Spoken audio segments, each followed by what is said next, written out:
IHP Média, la chaîne qui vous édifie.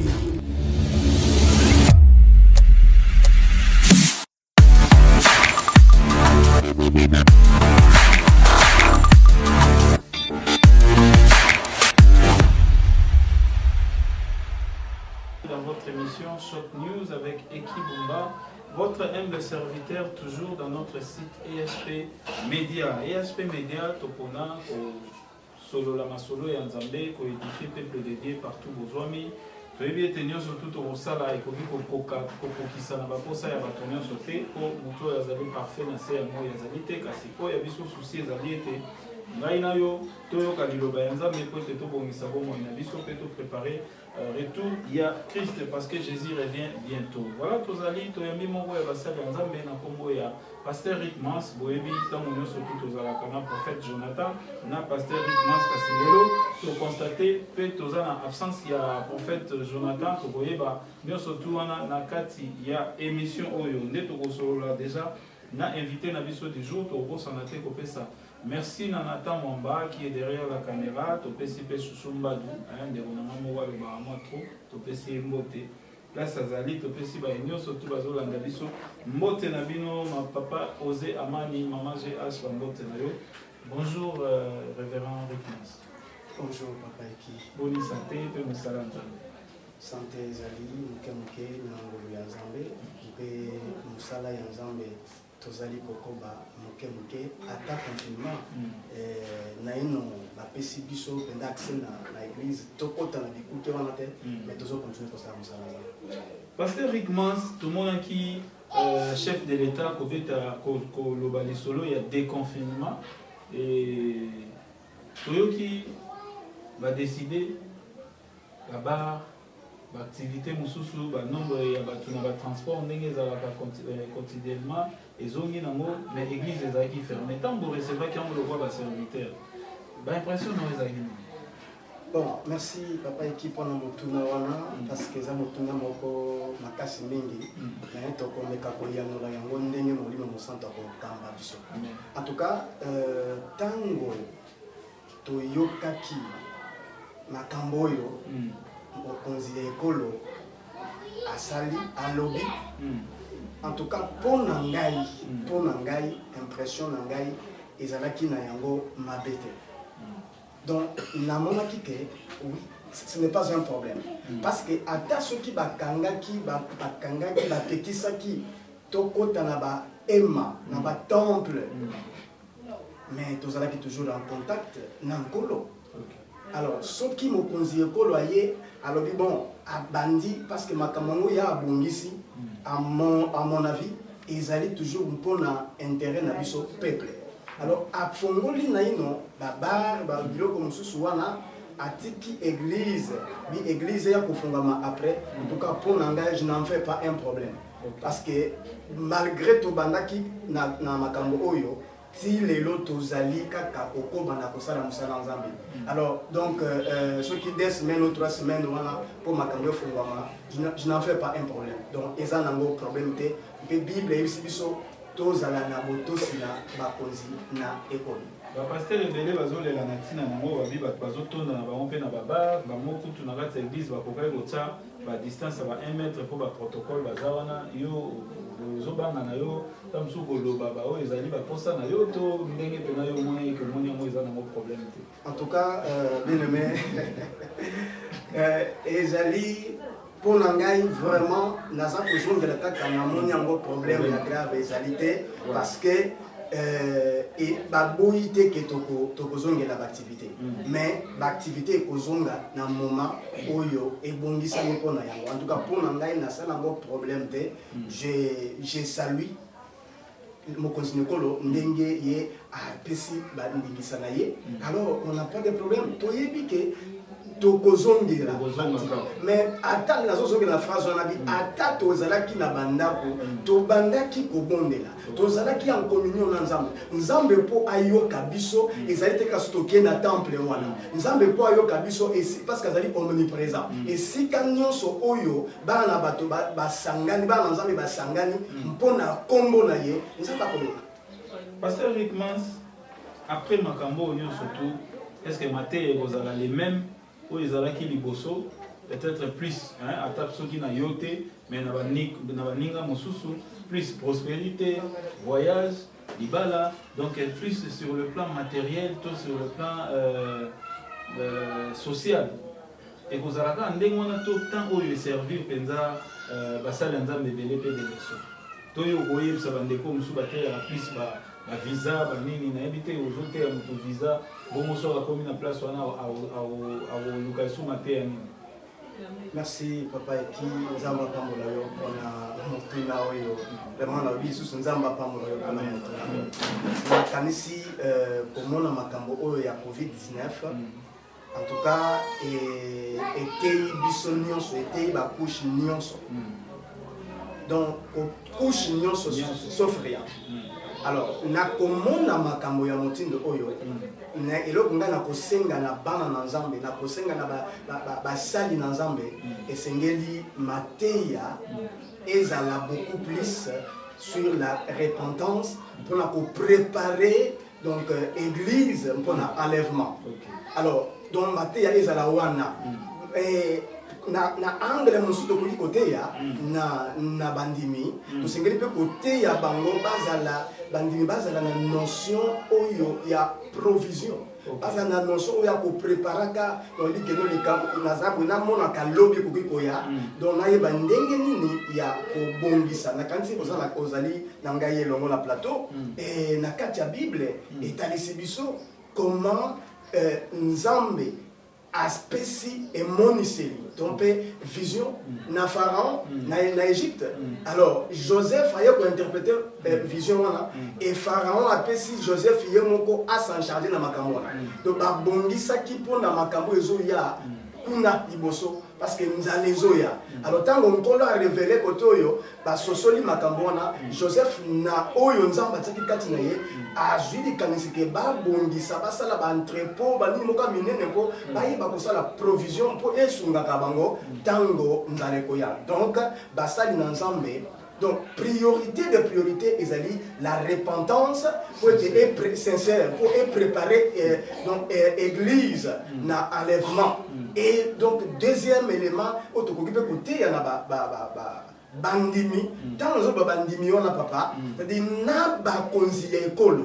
Donc ba autorité nous sommes donc banda na présidence de la République, si na c'est et que toye ba kozala na notion wana ya ko monaka lobby Congo musika toye ba ko se préparer lelo pour ceux qui lobby makamboye to koye ba ko s'en sortir na ya. Voilà, merci beaucoup. Ndenge tu ba frontière et kanamaki biso tam susu to vivre na to produire raté biso moko c'est mo le uta Angola et uta Rapoto et uta de gauche à droite ba vivre frais et uta raga mikila poto. Alors na moment wana ekokai ko koma passe soki ba permettre ki ba cargo ya raté to ba vivre wana etambola raté neza passe mais lelo tozo déconfiné nini o tozo le la leçon ko banda biso nyonso to ba dirigeant ya mboka to biso peuple est-ce que sengeli to continuer ko vivre ndemo toza na misi na biso awa ba misusu ba vandi na Kinshasa ayebi susu ata buya ngolo na monoko na ete me buya Thomson evanda lokola bazoka to eloko mosusu ngolo ezali awa na fleuve moto ezali awa monganza nina ezali awa me bayebi ata guna ngote. Voilà donc bandeko bakonzi bosunga tout le monde pe ba bateau de pêche ezosala awa tout le monde penza ba bukanga lonzo ekoma na ba province nyonso soki pe ekoma ba bukanga nini wana utu moko esimba na mute toyebi te soki tosuka nango wapi. Voilà, révérend tozongi sous na sujet moneno ezalaki il fallait déplacement à niveau ya est où en sommes-nous na programme wana est-ce que déjà bouti pour ngape na zana kati ngape na zana kati pour ça la déplacement wana bouti to déjà to makambo eza ndenge nini to tokomi pene ya kokende to eza ndenge pe absence ya prophète Jonathan na mokolo lelo ezali di akwa. Merci papa Eki nzamba pambola yo lisusu pona motuna yo pe nzamba pambola bandeko nyonso yo bazali kolanda biso na émission oyo na lelo. Alors nakanisi na émission oyo tosalaki la fois passée tolobelaki pona mobembo wana et puis waka kimbela na ba oyo nyonso nzamba kosimba mitema na bango bakoki contribuer ba contribuer. Alors ba préparatif ezali en cours. Tozali en cours dans ba préparatif parce que to voyager d'ici jusqu'à fin du mois, peut-être vers fin du mois, tokoki ko voyager. Alors mais quand la date officielle oyo il y a ouverture ou réouverture, il y a l'aéroport, ezali le 15. Alors, donc, yango, tous allons poser là, maintenant, date wana officielle, pour tout le monde, ça là, autrement, au moment de la pesi, la konziekolo, la pesi, c'est là que biso total, on a ndenge na biso, wana peut toujours violer, donc, mibeko, yamboka. Alors, tout le monde violer mibeko na mboka te, tous allons ba oyo, to sambela ka, to sengeli bito, to sa mibeko ya mboka na biso. Alors, tous allons poser la date wana. Ceux qui lever mesure wana na date wana ne kopesa biso nzela toyeba ndenge nini tokoki ko voyager. Alors ndenge tozalaki koloba tolobi que tozali na ba préparatifs ezali en cours et to atteindre na ino o ezali comme donc nini to kanisi tozala na yango penza pour faire passer biso voyage facilement na ino to atteindre yango te mais tozali kolikia oui.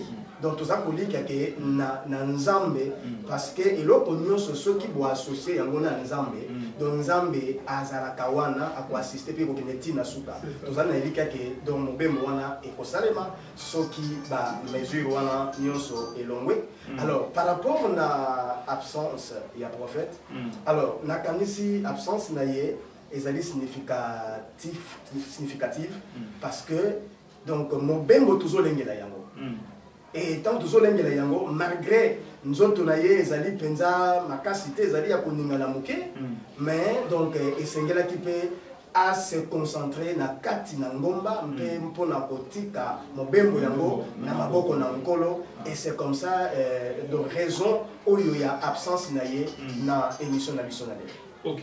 Voilà, donc prophète Jonathan azali na temps ya ba prière pona koyeba toujours kobondela natina ya mobembo oyo esengeli esalema d'ici là na niveau ya est. Donc tozana ba image moko ya bandeko na biso na est tomeka o balancer mo muke avec aide ya Nathan Mwamba bongo tomeka kozonga ko clôturer émission na biso totala na image oyo ça fait mal makambo ezoleka kuna na niveau ya est tolanda élément oyo bongo tozonga tout juste.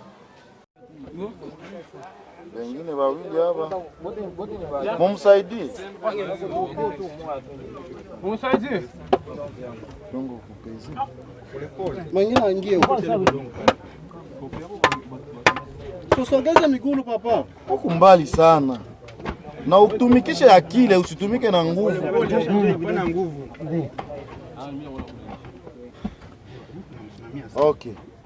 Munyangule tu kile na mikono kile. Naona ngine mulalishe njo bayue gisi ya kutosha budongo. Lalisha ule naye ngambo akule. Huyu akuye miguu yake hiyo.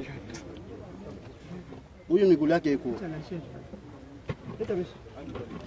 Tunaache pale moyo fake kabisa. Na ule ndio alipondekana sana.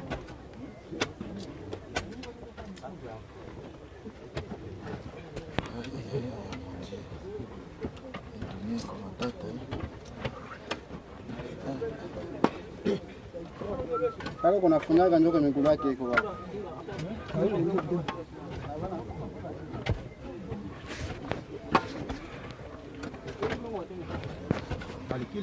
Voilà, merci Nathan Mwamba na image wana tout ko balancer ça pour na plaisir te comme na image ndenge wana eza pas c'est choquant pourquoi il faut tout ça là baninga na biso ba humain na ba condition oyo na éviter parce que révérend rythme sur tout le la image oyo.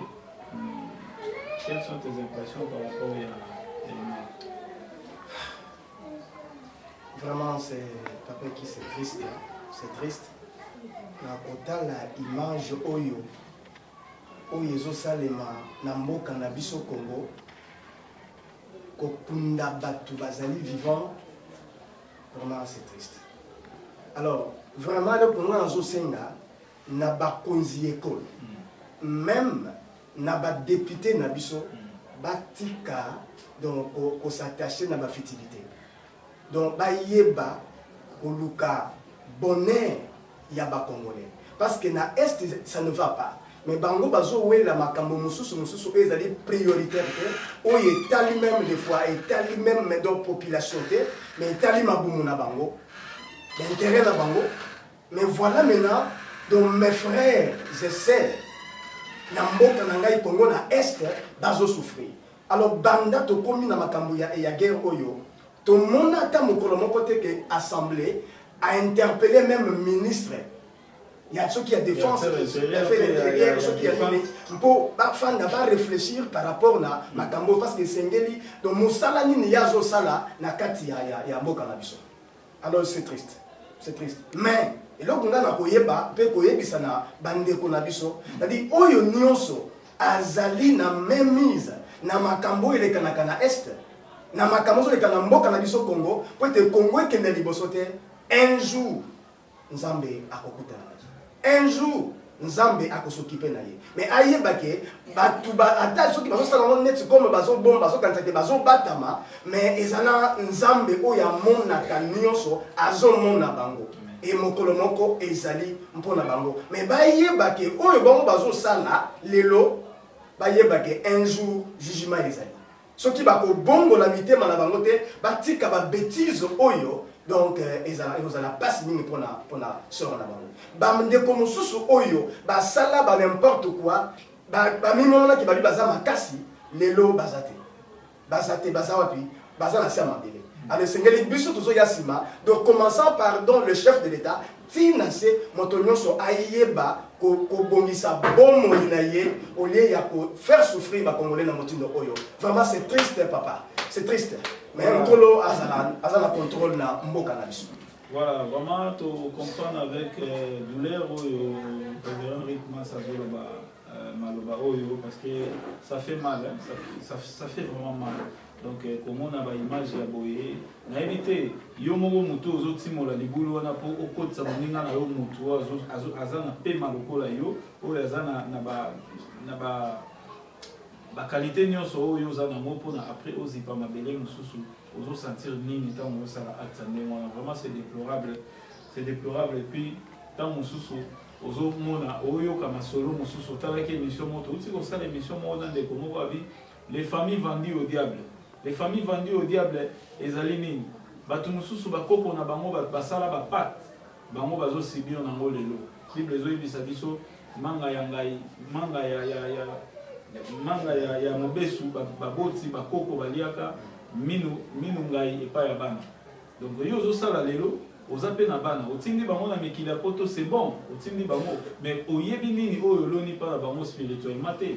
Donc otie bango peka na problème ata yo ozala te.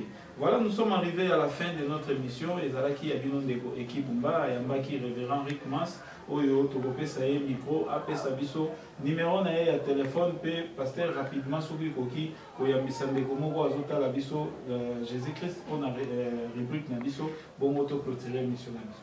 On appelle ça numéro avant. On appelle ça numéro avant au Banda parce que numéro Nabiso Ezali Yangoyo, plus 243 82 20 39 246. La bandeli plus 243 82 20 39 246.